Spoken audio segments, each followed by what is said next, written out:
గారికి నా హృదయపూర్వక వందనాలు. అలాగే మన సంఘానికి వచ్చినటువంటి పాస్టర్ గారికి కూడా నా వందనాలు. అయితే నేను చెప్పబోయే స్టోరీ ఏంటంటే ఒక తండ్రి కొడుకు కదా. అయితే ఒక గ్రామంలో ఒక తండ్రి కొడుకు ఉంటారు. ఆ కొడుక్కి అమ్మ అంటూ చనిపోద్ది చిన్నప్పుడని, తను కన్న వెంటనే చనిపోద్ది. అయితే తండ్రి కొడుకు ఉంటారు. ఆ తండ్రి అనమాట ఒక్కగానొక్క కొడుకు కాబట్టి చాలా గారాబంగా పెంచుకుంటాడు. ఎంతకంటే ఒక చిన్న దెబ్బ తగిలిన తండ్రి బాధపడతాడే కానీ ఆ బాధ వాడికి తెలియకుండా పెంచుతాడు. అయితే ఇలాగే ఆడు పెరుగుతున్న కొద్ది అంటే నా కొడుకు కదా చాలా క్రమశిక్షణగా పెరగాలని చెప్పేసి ఆ తండ్రి అనుకుంటాడు. అలాగే పెంచాలని ఆశపడతాడు. అంటే ప్రతి ఒక్క తండ్రి కన్నే కళ అలాగా, అంటే నా కొడుకు బాగా పెరగాలి, బాగా చదువుకోవాలి, బాగా బుద్ధిగా ఉండాలి, దేవుడు లేదు కదా. అయితే ఆ కొడుకు పెరుగుతున్న కొలది ఆ రీతిలో పెరగడం, అంటే సినిమాలకు వెళ్ళడం, తాగడం, తిరగడం, అన్ని రకాలైన చెడు అభ్యాసం చేసుకొని పెరుగుతాడు. ఎందుకంటే అతను చేసే సాహసం అటువంటిది. అయితే ఒకరోజు తాగి వస్తాడు. అయితే తండ్రి అడుగుతాడు, అరే నాన్న ఇలా తాగి వస్తే తప్పు కదా, ఎందుకు నిన్ను అంత బాగా నేను చూసుకుందాం అనుకున్నాను, నువ్వు ఆయన క్రమశిక్షణతో పెరగాలనుకున్నాను, కానీ తాగి వచ్చి ఇలా రావడం తప్పు కదా అని అంటే, నాన్న నేను నాకు అలవాటు అయిపోయింది, మరేం చేయాలని నానేస్తాడు. మరుసటి రోజు ఆ సినిమాకి వెళ్ళాల్సి వస్తే అదే తండ్రి జోబు నుంచి దొంగతనంగా ఒక 100 రూపాయలు తీసుకొని వెళ్ళిపోతాడు. ఆ తండ్రి చూస్తాడు. చూసిన వెంటనే బాధపడతాడు. అయ్యో నా కొడుకుని ఇలా పెంచుకోలేదా, ఈడేంటి ఇలా దొంగతనం చేసి మరీ వెళ్ళిపోతున్నాడు, మొన్న తాగాడు, ఈరోజు నా జోబు దొంగతనం చేసి డబ్బులు తీసుకుని వెళ్ళిపోతున్నాడు అని అనుకుంటాడు. అయితే మరొక రోజు అనమాట సేమ్ అలాగే ఏదో మొబైల్లో అంటే చూడరాని వీడియోస్ చూస్తున్నప్పుడు అదే తండ్రి చూసి ఆ సెల్ లాక్కుని ఇలా కింద పడేస్తాడు. అయితే అడుగుతాడు, అరే నాన్న ఇదేంటారు నువ్వు ఇలా చెడిపోతున్నావు, మొన్న తాగేవు అంతా నా జోబు నుంచి డబ్బులు తీసుకుని వెళ్ళిపోయావు, తర్వాత ఇప్పుడు సెల్లున్న చూడని విషయాల్లో చూస్తున్నావు అని నేను ఇలా పెంచాలనుకోలేదే, నేను ఇలా చూడాలనుకోలేదు, నేను ఎందుకు ఇలా చూస్తున్నాను చాలా బాధపడి కొడుకుతో ఆ గొడవ పడితే కొడుకేమో తండ్రిని తోసి కొట్టడం చేయెత్తాడు. అయితే చేయెత్తేటప్పుడు ఆ తండ్రి కింద పడిపోయి ఏడుస్తాడు. అయ్యో ఏంట్రా ఇది, తండ్రి మీదకి నువ్వు తిరగబడతావా, తండ్రి మీదకి నువ్వు చేత్తని చూస్తావా అనేసి. అయితే అప్పుడు అదే తండ్రి మరుసటి రోజు ఇంట్లో కూర్చొని ఆలోచిస్తాడు. అయితే నా కొడుకులా చెడిపోయాడు కదా, ఇది సమాధానం నేను చెప్పాలి, ఈ బుద్ధి చెప్పాలి, ఈ చేసిన తప్పు వీడు తెలుసుకోవాలి అని చెప్పేసి అదే తండ్రి ఏం చేస్తాడంటే మరుసటి రోజు ఉండి కూర్చొని ఆ కొడుకుని పిలుస్తాడు. అయితే కొడుకు వచ్చిన తర్వాత, నాన్న నీకు ఎంత చెప్పినా వినడం లేదు నా మాట, నువ్వు నా మాట ధిక్కరిస్తున్నావు, ఎందుకంటే నేను చెప్పినా మరి నీకు అర్థమవుతున్న విషయం నాకు అర్థమైంది, కాబట్టి నువ్వు ఫోటో తీసుకురా, నీ ఫోటో ప్రేమ అని చెప్తే కుమారుడు ఫోటో ఫ్రేమ్ తీసుకొని వస్తాడు. అయితే తీసుకుని వచ్చి ఈ ఫోటో ఫ్రేమ్ ఏదైతే ఉందో దీన్ని నువ్వు దొంగతనం చేసిన ప్రతిసారి ఒక మేకింగ్ గుచ్చు, అలాగే నువ్వు ఎప్పుడైనా సినిమాకి వెళ్ళాలి తాగిన రోజు నువ్వు వచ్చిన తర్వాత మరొక మేకు దాన్ని గుచ్చు, ఇలా నువ్వు ఎన్నిసార్లు తప్పులు చేస్తావో అన్నిసార్లు ఆ ఫోటోకి అలా మేకులు గుచ్చు అనగానే సరే ఇదే కదా చిన్న పనే కదా అని చెప్పేసి ఆ కుమారుడు ఏం చేస్తాడంటే ఒకరోజు అలాగే బయటికి వెళ్ళి వస్తాడు, నేను తప్పు చేశాను కదా ఈరోజు ఒక మేకు వచ్చాడు అని చెప్పేసి ఆ మేకు వచ్చేస్తాడు. అయితే మరొక రోజు అలాగే వచ్చేసి అదొక మేకు వచ్చేస్తాడు. అయితే ఇలా కొన్ని రోజులు గడిచిపోతే, ఇంచుమించు ఒక కొన్ని నెలలు గడిచిపోతే ఆ తర్వాత తండ్రి మళ్ళీ పిలుస్తాడు కుమారుని, అరే నాన్న నీకు ఇలా చెప్పాను కదా మేకులు వచ్చి తప్పు చేసిన ప్రతిసారి ఆ ఫోటో పట్టుకొని ఒకసారి అయిపోయింది కదా ఫోటో మొత్తం అంటే ఆ ఎక్కడ ఖాళీ లేదన్నా మొత్తం గుర్తిస్తాను మేకులతోటి, ఏ ఫోటో ఒక్క దగ్గర కూడా కన్నం ఖాళీ లేకుండా కూర్చొని అని అంటాడు. అయితే అదే కుమారుడు ఈ ఫోటో తీసుకొచ్చి తండ్రి చూపించిన తర్వాత అప్పుడు తండ్రి అనమాట ఫోటో ఇలా తిప్పి ఇక్కడ ఏమో చూపించారని అంటాడు. ఏం లేదు అన్న ఒకటి కన్నాలు ఉన్నాయని అంటాడు. అయితే అదే తండ్రి అని అంటాడు, అదే ఇంతకుముందు ఇది లేదు కదా, ఇప్పుడు ఇది కన్నాలు అలాగ వచ్చాయని అంటాడు. కన్నాలు వచ్చిన తర్వాత ఇంతకుముందు నీ ఫోటో చాలా అందంగా చాలా అంటే అద్భుతంగా ఉండేది, ఇప్పుడు ఆ కన్నాలు పెట్టడం వల్ల అంటే నీ ఫోటో చూడు ఎంత ఆశ్చర్యంగా తయారైందని అనగానే అన్న కొడుకు ఆలోచించి చాలా బాధపడతాడు. అయితే నిజమే కదా, ఈ ఫోటో అంటే ఒకప్పుడు ఎంత అందంగా ఉండేది, ఇప్పుడు దానికి అదే రూపం లేదు, అదే సంతోషం లేదు, ఆ ఫోటోలో ఉన్న అదే క్వాలిటీ లేదు, మొత్తం చెడిపోయింది, కళ్ళతో అయిపోయింది, నా ఫోటో కాదు ఇప్పుడు ఇది ఇంకేదో సంథింగ్ అని చెప్పేసి బాధపడి అప్పుడు ఆలోచిస్తాడు. ఆలోచించినప్పుడు అదే తండ్రి అంటాడు, అరే నాన్న నువ్వు ఇలా చిన్నప్పటి నుంచి నేను ఎంత బాగా పెంచుకోవాలనుకున్నాను, అదేది నీ జీవితంలో జరగక నువ్వు అంటే దారి తప్పి నీకు నచ్చిన జీవితం నువ్వు బ్రతకడానికి ప్రయత్నించు కనుక ఇదే విషయంలో మనం ఆలోచిస్తే దేవుడు కూడా మనల్ని అంటే కానీ ప్రసవేదన పడేటప్పుడు చాలా బాధపడతాడు, భూమి మీద పంపించినప్పుడు చాలా బాధపడతాడు. అయితే అదే సంతోషంతో మనం పెరిగేటప్పుడు అదే సంతోషం ఉండదు, దేవుని పెరిగిపోతే మనం పాపం లోకంతో పడిపోతాం, ఆ లోకంలో అనుసరంగా జీవిస్తాం. అయితే అలా జీవించకూడదు, దేవుడిలో ఉండాలి అనే దానికే ఈ కథకి సాదృశ్యం. ఈ చిన్న కథ దేవుడు దీవించును గాక. అది చెప్పినప్పుడు అందరికీ దీవించిన కాక. తర్వాత సాంగ్ పాడడానికి అభియా వస్తారు. అందరు చక్కటి పెట్టి ఆహ్వానించిన కోరుకుంటున్నారు.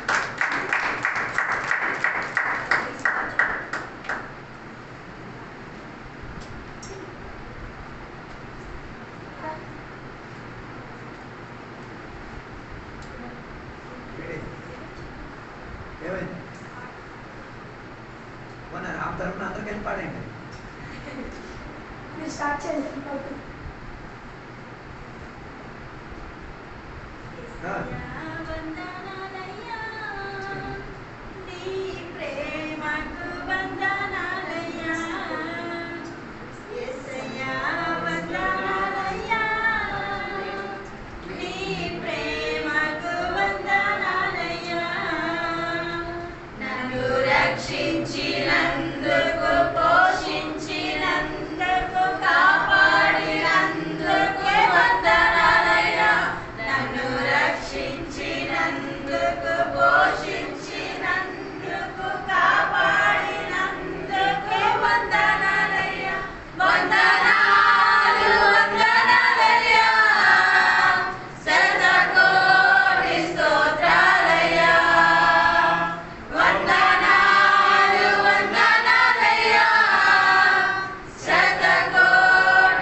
తర్వాత న్యూస్ చెప్పడానికి గౌరీ గారు వస్తారు. అందరు చెప్పడం బట్టి ఆలోచించుకోండి.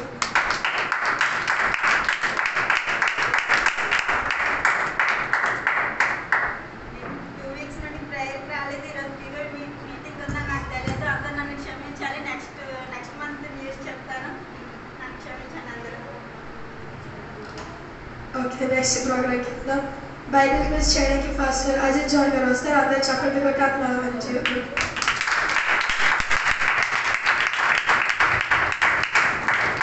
10 క్వశ్చన్లు ఉన్నాయి.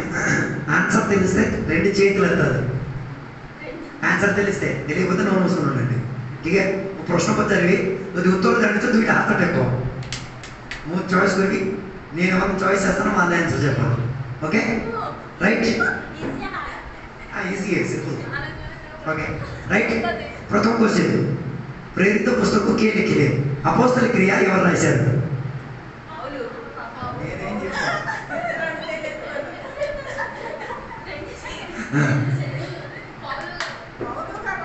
పౌలు రాశారా? ఇంకా లోకా లోకా రాశారు. అపోస్తల క్రియ రాశారు. ప్రేరిత పుస్తకం లిఖిన లోక లూకా. ఓకే ద్వితీయ ప్రశ్న. రెండో ప్రశ్న, పెంతికోస్తు దినమున ఏం జరిగింది? పెంతికోస్తు దినాలే కోణ కొట్టిలా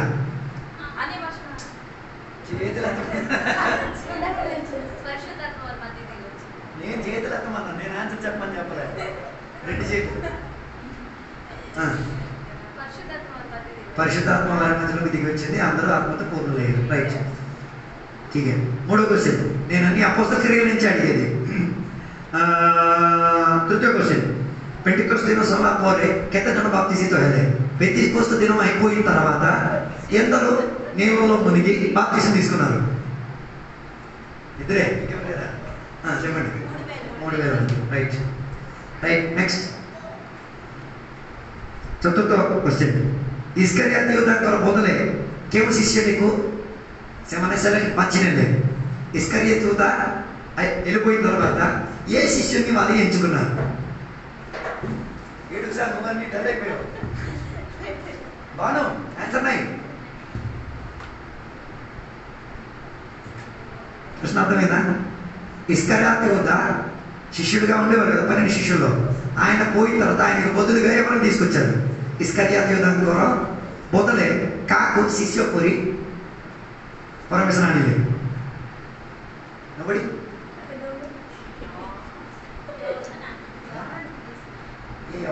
యోహాను కూడా ఉన్నాడు కదా.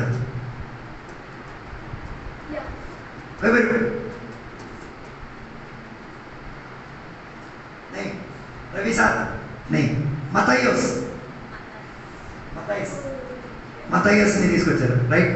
ఓకే, మార్క్ రాసుకోండి. ओके पंचम क्वेश्चन साउल पौल हेबा समयले से कोण करतुला साउल पौल అవక మునుపు ఏం చేస్తుండేవాడు మీరు లేరా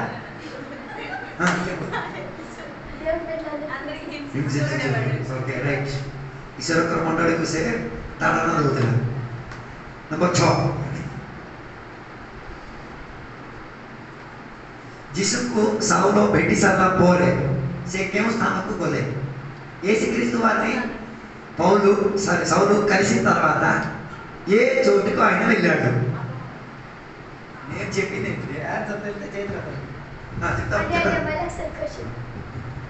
యేసుక్రీస్తు వారిని సౌలు కలిసి ఆయన ఏ నగరానికి వెళ్ళాడు जिसको भेटी साला पोरे साउलो कोम नगरକୁ गले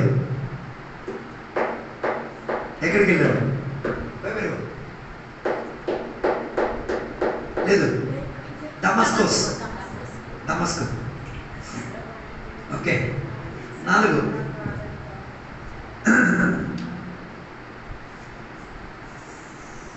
ఇథియోపియాର రాజాకు బాప్తిస్మ ଦେଇଥିବା వ్యక్తి କିଏ ఇథియోపియాలో ఉన్న ఒక మనిషికి బాప్తిస్మం ఇచ్చిన మనిషి ఎవడు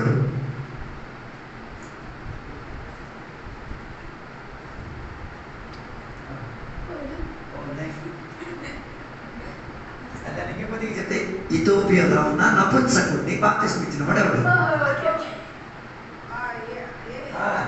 ఎవరు ఎవరు ఎవరు పిలుపు పిలుపు పిలుపు 8 ପାଉଲ ସିଲା ବନ୍ଦୀରେ ଆରାଧନା କରିବା ସମୟରେ କ'ଣ ହେଲା ପାଉଲ ସିଲାର బంధింపబడి ఉండే సందర్భంలో ఏం జరిగింది అది చెప్పమ్మా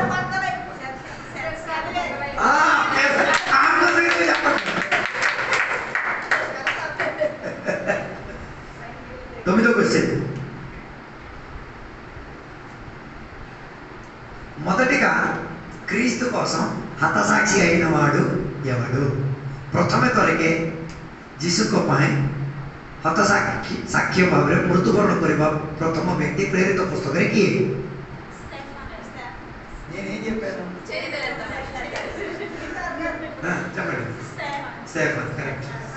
లాస్ట్ క్వశ్చన్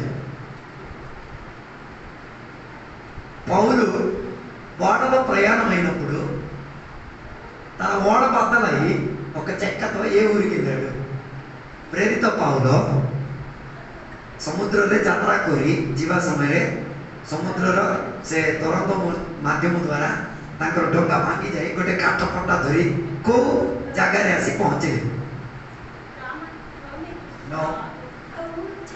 ఊరు ଯାହାର ନା అక్కడ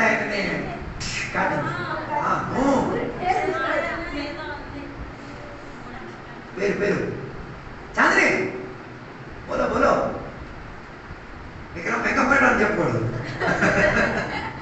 లేదా సరే మాల్టా మెలితా దీపులో చెక్క పట్టుకుని అక్కడే కదా పాము కాటింది కర్రలేదు రైట్ 8 మార్కులు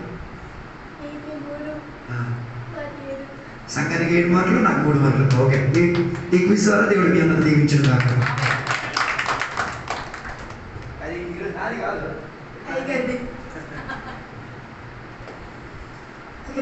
చేసిన ఫస్ట్ మీద దేవుడు దీవించును గాక దట్ స్పెషల్ సాంగ్ బ్రదర్ రాజు గారు వచ్చి అందరు చప్పట్లు వెళ్ళాల్సి కూడా బాకీ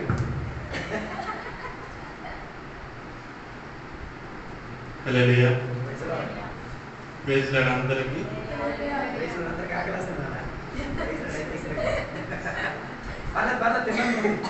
ఒక ఆశ ఉందయ్యా నా కోరిక తీర్చయ్యా నా మనవిను వేస్తయ్యా ప్రత్యుత్తరమిమ్మయ్యా ఒక ఆశ ఉందయ్యా నా కోరిక తీర్చయ్యా నా మనవిను వేస్తయ్యా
పాటపాట రాజానికి దేవుడు దీవించిన కాక. తర్వాత ప్రసంగం అది నాదే. దేవుడు నమ్మనికి వందనాలు, అందరికీ వందనాలు. కూర్చున్న దగ్గరికి నా వందనాలు. అది నేను ఇవాళ చెప్పబడిన వాక్యం విశ్వాసం కోసం. విశ్వాసం మనందరిలో విశ్వాసం ఉన్నది కదా. అయితే అది ఎంతవరకు ఉన్నది ఎలా ఉన్నది అనేది మాత్రమే మనం పరిశోధించుకుందాం ఈరోజు. విశ్వాసం మత్తయి 15:21-28 వరకు చూస్తే ఒక కానాను స్త్రీకి ఉన్న విశ్వాసం కదా. కానాను స్త్రీ అది మనందరికీ తెలిసిందే. ఆ కానాను స్త్రీ యేసు దగ్గరికి వచ్చి తన పిల్లని అప్పిత్రత్నాలు పట్టి ఉన్నప్పుడు ఆ పిల్లకి ఒక విడుదల కావాలి. అది యేసు దగ్గరికి వచ్చి ఆవిడ విడుదల కావాలి, ఆ పిల్లడికి స్వస్థపరచాలని యేసుకి అడుగుతారు. కానీ యేసయ్య ఏం పట్టించుకోరు, వెళ్ళిపోతారు. తర్వాత వచ్చాం లేదు, నేను ఇశ్రాయేల్ వారికి మాత్రమే ఆశీర్వదించడానికి వచ్చాను, కాపాడడానికి వచ్చాను, కానీ మీకు అన్యులకి కాదు అని చెప్తారు. అయినా సరే ఆవిడ ఎంత కూడా ఏంటి అయినా కానీ తను ఊరుకొని ఉండకుండా మళ్ళీ అడగడం కూడా శిష్యులు అడుగుతారు. ఇదంతా మీకు తెలిసిందే. అయితే ఈ విశ్వాసంలో మనం చేయాల్సింది ఏంటి? విశ్వాసం అంటే లూకా సువార్త 18:1 ప్రకారం మన విశ్వాసంలో మనం ఎప్పుడు ప్రార్థన చేయాలి. ఈ విశ్వాసం ఎప్పుడు మనం ప్రార్థన చేయాలి. ఎప్పుడు కూడా మనం గివప్ చేయకూడదు. ఒక విషయం మనం ప్రార్థన చేస్తున్నాం, ఆ విషయం మనకి దొరకలేదంటే దానికి మనం గివప్ చేయకూడదు. ఎప్పుడు మనం ప్రార్థన చేస్తూనే ఉండాలి. కొన్ని సమయంలో అది లేట్ అవ్వచ్చు, అది మనకి అంతే కదా. దేవుడు కూడా దాన్ని ఆ స్త్రీ అడిగినప్పుడు యేసే కూడా ఆ విషయాన్ని స్పందించలేదు. వెంటనే స్పందించారా? లేదు, వెంటనే స్పందించలేదు. దానికి కొంచెం టైం టేకన్ తీశారు. అలాగే మనం కూడా మన ప్రార్థన విషయాన్ని అడిగినా వెంటనే దొరకలేదు. విశ్వాసంలో మనం దాన్ని గివప్ చేయకుండా అడిగినప్పుడు దేవుడు ఖచ్చితంగా మనకి ఇస్తారు. అదే రీతిగా హెబ్రీ 11:6 చూస్తే మన విశ్వాసం దేవుడిని చేరుకుంటుంది. అంటే మనకి డబ్బు ఉండొచ్చు, లేకపోవచ్చు, మనం ఏ స్థితిలో అయినా ఉండొచ్చు. దేవుడు అందరికీ ఒకేలాగా ప్రేమిస్తున్నారు. దేవుడు అందరికీ ఒకేలాగా అన్ని దయచేస్తున్నారు. మన విశ్వాసం కూడా దేవుడి పట్ల ఖచ్చితంగా చేరుకుంటారు. అలా చేరుకోవాలంటే మన విశ్వాసం అట్టి రీతిగా ఉంటే మాత్రమే దేవుడి పక్కన మన విశ్వాసం చేరుకుంటుంది. దేవుడు హృదయానికి మనం చేరుకుంటుంది. అదే కదా నా కీర్తనలో ఉన్న కూడా నలిగి విరిగిన హృదయానికి దేవుడు. మనం కూడా మన ప్రార్థన సమయంలోని మనం అట్టి రీతిగా నలిగి మనం విశ్వాసం ప్రార్థన చేసినప్పుడు దేవుడి దగ్గర ఖచ్చితంగా అది చేరుతుంది. అది మనకి కావాల్సిన విశ్వాసం ద్వారా అన్ని మనకి ఏంటి కూడా ఇంపాసిబుల్ అని లేదు, అన్ని పాసిబుల్. అది దేవుడి పట్ల ఖచ్చితంగా అది మనకి జరుగుతుంది. ఇంకోటి దేవుడు అక్కే రీతిగా అందరికీ మనకి ప్రేమిస్తున్నారు. చివరి ఒక వాక్యం చూద్దాం. మార్కు సువార్త 7:30 ఆమెకి వచ్చి తన కుమార్తె మంచం మీద పడుకొని ఉండుటయు దయ్యము వదిలిపోయి ఉండుటయు చూచెను. ఆమె చూసారా, విశ్వాసంలోనే ఆవిడ గివప్ చేయకుండా ఆ విషయం ఏసే వెంట అలా వెళ్ళి తనకి ఏసే అవమానించినప్పటికీ కూడా తన బ్యాక్ స్టెప్ వేయకుండా అదే విశ్వాసంతో ఉన్నది కాబట్టి ఆ పాపకు విడుదల కలిగింది. మన జీవితంలో కూడా మనం ఒకటి ప్రారంభించాలి. నేనైతే కొన్ని విషయాలు ప్రార్థన చేస్తాను, దొరకతను వదిలిస్తాను. అలా కాదు, మన అన్ని విషయాల్లో ఎప్పుడు మనం గివప్ చేయకుండా ప్రార్థన చేసి విశ్వాసం ఉన్నప్పుడు దేవుడు ఖచ్చితంగా మనం విడుదలిస్తారు. మనకి ఏదైనా సమస్య వచ్చినప్పుడు ఫస్ట్ దేవుడి వైపే చూడాలి, అటువైపు కాదు. దేవుడి వైపు చూసి విశ్వసించినప్పుడు మాత్రమే లాస్ట్ వచ్చినప్పుడు మాత్రం దేవుడికి మనకి ఖచ్చితంగా విడుదలిస్తారు. ఈ వాక్యం దేవుడు తీర్చింది కాదు.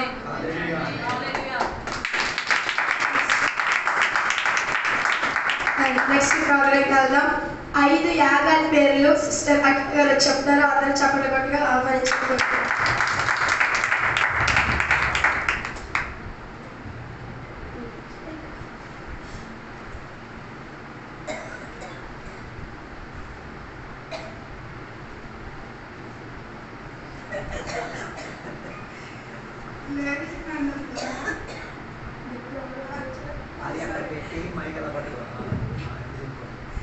దేవుడు నాకు పొందినారు. అలాగే వచ్చిన సభ్యులకు అందరూ పొందుతున్నారు. అది పేరు చెప్తారు.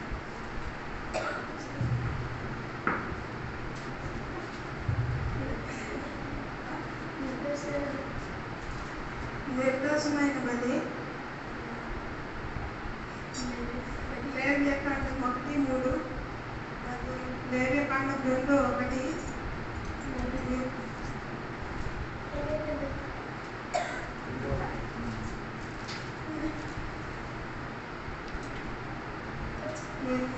నిర్భయతన బలి, తర్వాత లేవ్యకాండం 3:1, సమాధాన బలి,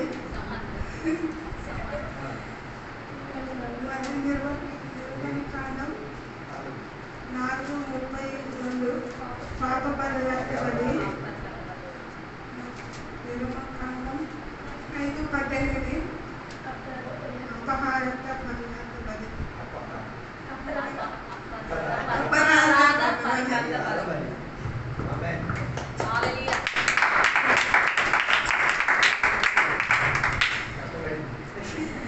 వాళ్ళ ఇంత ప్రోగ్రాం జరిగించినారు దాన్ని బట్టి దేవుడికి వందనాలు. ఇంకా మనం రిపోర్ట్ చూద్దాం. దేవుని నామానికి వందనాలు. పెద్ద గారికి చెన్నై గారికి వందనాలు. సంఘం అందరికీ వందనాలు.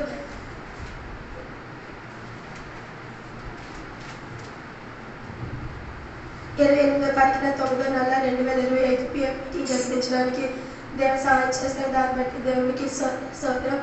అతను అధ్యక్షులుగా బ్రదర్ చంటి గారి కార్యక్రమాన్ని నడిపించారు. సంఘం పాటపడి కార్యక్రమాన్ని ప్రారంభించారు. ద స్పెషల్ సాంగ్ బ్రదర్ చంటి గారు పాడారు. తర్వాత న్యూస్ బ్రదర్ ప్రభు గారు చెప్పారు. తర్వాత బైబిల్ క్విజ్ గౌరీ గారు చేశారు. అందులో 3 పాయింట్స్ సంఘానికి, బైబిల్ క్విజ్ చేసిన వారికి 3 పాయింట్స్, సంఘానికి 5 పాయింట్స్ వచ్చాయి. తర్వాత ప్రసంగం బ్రదర్ గాంధీ గారు చేశారు.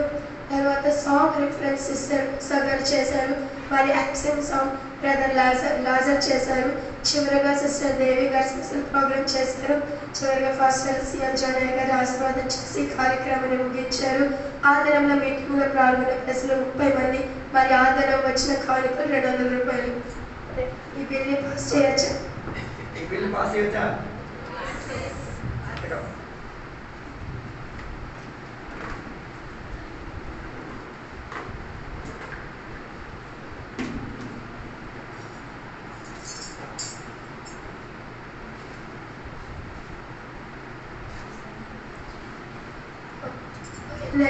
నెక్స్ట్ వారం కొన్న ప్రోగ్రామ్ చెప్పండి. నెక్స్ట్ మంత్ వచ్చే వారం కొన్న ప్రోగ్రామ్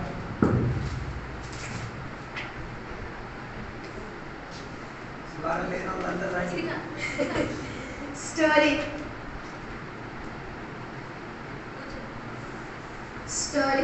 కదా కదా బ్రదర్ చంటి గారు చంటి కదా. ఓకే. సాంగ్ అభ్య ఈ వారం చేయలేదు. న్యూస్ ఈ వారం ఆ వారం రెండు. బైబిల్ క్విజ్ మళ్ళీ అయ్యారే బైబిల్ క్విజ్ సిఎల్ జనయ్య గారు.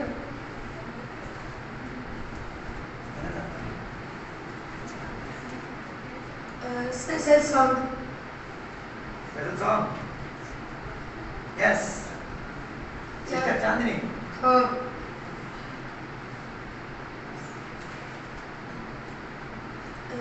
ప్రసంగం ఓకే. పరిచయం ఎక్కడ? ఓ Raju. Very good. Powerful. Next ఇంకా లేదు 7 పండుగల పేర్లు ఈ మంత్ లాజర్ చెప్పలేదు కాబట్టి నెక్స్ట్ మంత్ లాజర్ చెప్తారు. ఇంకా 5 యాగాల పేర్లు బాగా చెప్పాలి. అది ఎవరు చెప్తారు? 5 యాగాల పేరు సిస్టర్ సరస్ సరస్ ఓకే, నేను ప్రోగ్రామ్స్ చెప్తున్నాను చూడండి. స్టోరీ బ్రదర్ చంటి గారు చెప్తారు. సాంగ్ అభియా. న్యూస్ సిస్టర్ గారు చెప్తారు. సిస్టర్ రోజు. ఓకే. పాటకి ఇది సాంగ్ రిఫరెన్స్. ఓకే. పాట హెల్ప్ చేస్తుంది. వాళ్ళ song reference Bible quiz C L Johnny అయ్య గారు. స్పెషల్ సాంగ్ సిస్టర్ చాందీ గారు. ప్రసంగం బ్రదర్ రాజు గారు. 7 ఫెస్టివల్ 7 పండుగల పేర్లు లాజర్ చెప్తారు. 5 యాగల పేర్లు సిస్టర్ సరసా గారు. ఇంకా సాంగ్ రిఫరెన్స్ సిస్టర్ రోజా గారు చెప్తారు. యాక్షన్ సాంగ్ అభి చెప్తారు. అభి వాళ్ళది యాక్షన్ చేసి ఇలాగ ఫీల్డ్ చేసి ఏ స్టెప్ అయినా మనకు తెలియదు కదా. ఇంకా ఇంకోటి ప్రభు ఏదో ఉంటుంది.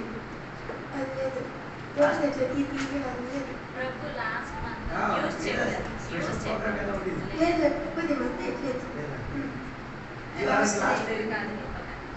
లాస్ట్ మంత్ లో ఉంటుంది న్యూస్ ఇంకేమైనా స్పెషల్ ఇంకేం ప్రోగ్రామ్ యాడ్ చేయని చెప్తే యాడ్ చేస్తాం. ఇంకేమైనా ప్రోగ్రామ్ ఇంకేదైనా ప్రోగ్రామ్ యాడ్ చేయాలని చెప్తే యాడ్ చేద్దాం. ఏంటి బాను కాలేజ్ ఫుట్బాల్ ఇచ్చినాయికి ఇమ్మా లేదా ఎవరు ప్రోగ్రామ్ లేదు ఏంటి చేయమ్మా నేను స్పెషల్ ప్రోగ్రామ్ చెప్తాను. బైబిల్ రీడింగ్ చేస్తుంది స్పెషల్ ప్రోగ్రామ్ అదే వాక్యాన్ని యాక్టింగ్ చేసి చెప్పాలని యెహోవా కాపరి నేర్చుకోవాలి మరి అలాగట్లే స్పెషల్ ప్రోగ్రామ్ వాక్యము అదే వన్ యాక్ట్ ప్లే యేసు పడుకును అలాగా యేసు పడుకున్నారు అంటే మీరు ఒక సూత్రం చూపిస్తే వాళ్ళకి అర్థమవుతుంది. స్పెషల్ ప్రోగ్రామ్ నాది అవన్నీ చేయాలి. అంటే ఇప్పుడు ఏదో వాక్యం తన ప్రియుడికి ఆయన నిద్ర ఇచ్చాడు నిద్ర నిద్ర ఇలా చూపిస్తే నిద్రకు సంబంధించిన వాక్యాలు చెప్తారు అలాగే ఓకే రైట్ ఓకే కాల్ చేసుకుందాం.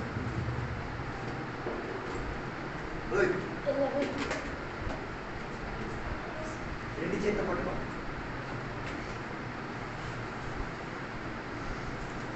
పాట పాట పాట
దేవునికి సన్నిధిలో సమర్పించుకుందాం, ప్రార్థన చేసుకుందాం. పరిశుద్ధుల మహోన్నతుల దేవాన్ని కొందనాలు తెలియవస్తున్నాం. PYP మీటింగ్ జరిపించి తీరడానికి కృపాపాల్సిన దయచేసినందుకు స్తోత్రం. దేవాది ఇందులో పాల్భాగస్థం పొందుకున్న బిడ్డలందరూ కూడా ఆత్మీకంగా ఉజ్జీవింపబడి దేవా జీవిత గమ్యములో పరలోక చేరి తీరేంతటిగా వారి జీవిత స్థితిగతి మారి తీరినందుకు దేవానికి స్తోత్రం. దేవ ఇందులో పరిచయం చేయలేని బిడ్డలు బట్టి దేవ అదృశ్యంగా ఉండి వెనకాతల ప్రజల్లా ఉన్న దేవుని బిడ్డలు బట్టి దేవునికి స్తోత్రం.